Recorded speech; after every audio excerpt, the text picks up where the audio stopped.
Let's start with the first mistake. I'm 60 years old.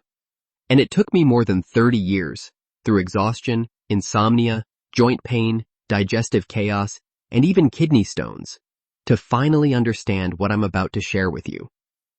These are the 7 biggest health mistakes I made. Not theories, not opinions, mistakes I lived through. And at the time, you couldn't have convinced me I was wrong. I thought I had it figured out. I thought I was doing everything healthy. I wasn't. Mistake number 1. Trying to fix a broken diet with 100 supplements a day. There was a season in my life when I was swallowing over 100 pills a day. Not exaggerating. Bottles and bottles of vitamins lined up in my kitchen. My wife and I would be driving somewhere and I'd suddenly say, "Let's stop at the health food store. Maybe they have something new that can help."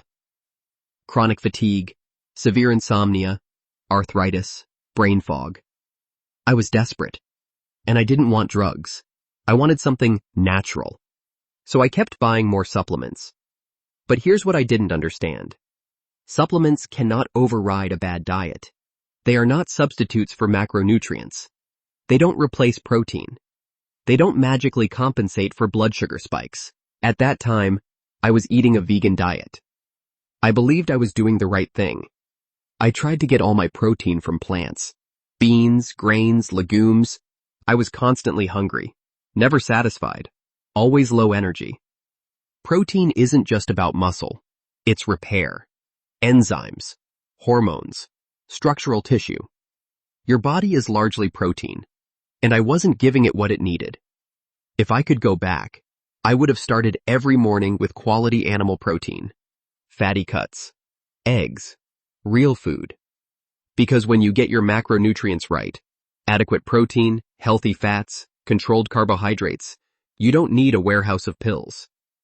That one change would have eliminated years of struggle. Mistake number 2, falling for extreme detoxes. There was a time when detoxing was my obsession. Colon cleanses, herbal detox kits, juice fasts, the master cleanse with lemon juice, cayenne, and maple syrup. I did them all. I thought I was cleansing toxins. What I was actually doing? Stressing my body. When you juice fast, especially with sugar-heavy juices, you never fully switch into fat burning. You just give your body enough sugar to stay dependent on glucose. You're hungry, irritable, weak, and miserable. I remember one particular gallbladder cleanse. The instructions said to drink 12 ounces of olive oil. I even tried to swallow beet tablets before it. The oil solidified in my esophagus. I thought I was going to choke. And for what? No long-term improvement. The real detox system isn't in a bottle. It's your liver, your kidneys, your bile flow. If I had simply improved my diet, adequate protein, healthy fats to stimulate bile, fermented foods for gut support, I would have naturally supported detox without punishing myself. Extreme cleanses often create more inflammation than they remove. Mistake number 3. I'll get healthy later. In college, I lived on carbs and strong coffee, bagels, cereal, pasta, energy drinks.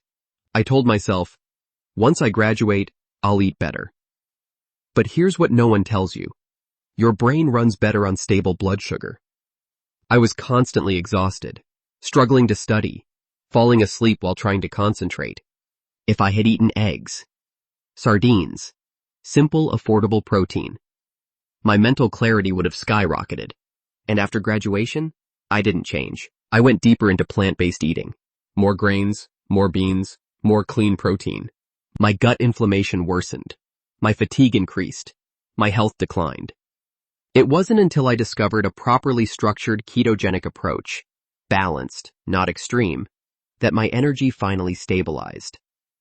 Don't postpone health. Your body keeps score, and it collects interest. Mistake number 4, treating symptoms. Instead of looking for the cause. For years, I had right shoulder pain. I went to chiropractors, massage therapists, physical therapy. Everyone worked on the shoulder, but I also had this constant tightness under my right rib cage. Here's what I didn't know. Right shoulder pain is often referred pain from gallbladder stress or bile duct congestion. It wasn't my shoulder. It was bile sludge. The discomfort under my ribs was the real clue. But I was chasing the symptom. That experience changed how I look at pain. The lesson? Always ask, is this the real source or just the signal? The body is brilliant, but you have to interpret the signals correctly. Mistake number 5. Dismissing intermittent fasting. When I first heard about intermittent fasting, I thought, that's nothing. Skipping meals? How could that matter? Then I tried it, and it changed everything. Before fasting, I was constantly snacking. Every snack spikes insulin. Every spike locks you into sugar burning. When insulin is high, you cannot burn fat. I weighed 211 pounds. My face was puffy. My eyes were swollen. When I stopped grazing and shifted to 2 meals a day, sometimes 1, my insulin stabilized. I dropped to 185 pounds. The puffiness disappeared. My hunger normalized. Most people think they're hungry. They're not. They're just crashing from glucose dependence. When you become metabolically flexible, able to switch between fuel sources, you stop living meal to meal. Intermittent fasting isn't starvation. It's giving your body space to reset. Mistake number 6. Overdoing healthy greens. I went through a kale shake phase. Massive smoothies. Tons of fiber. Sweetened with fruit to make it tolerable. On paper? Healthy. In reality? Too much fiber can overwhelm the gut, especially in people already dealing with inflammation. Add pineapple, blueberries, sweet fruits. Now you're stacking carbohydrates in the morning without protein. That sets up cravings all day. Today, I eat vegetables, but moderately, 5 cups once a day. Fermented options like sauerkraut. Occasional small smoothies, not giant sugar bowls disguised as health drinks. Balance beats extremes. Mistake number 7. Ignoring magnesium. This one nearly cost me. I developed kidney stones. At the time, I wasn't even eating high oxalate foods, but I was severely deficient in magnesium.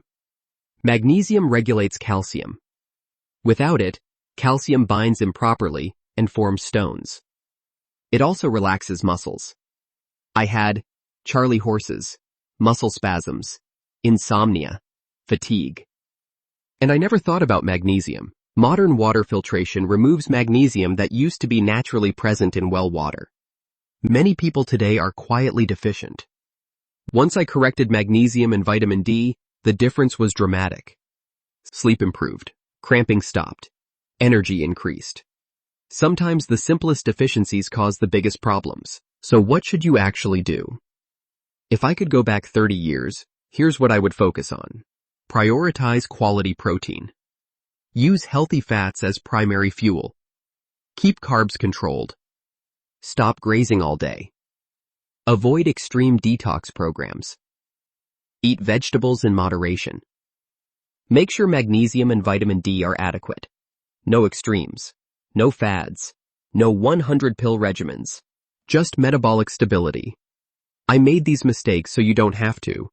You don't need to wait until you're 60 to figure this out. The sooner you correct course, the easier the journey becomes. With that said, thanks for watching, and until next time.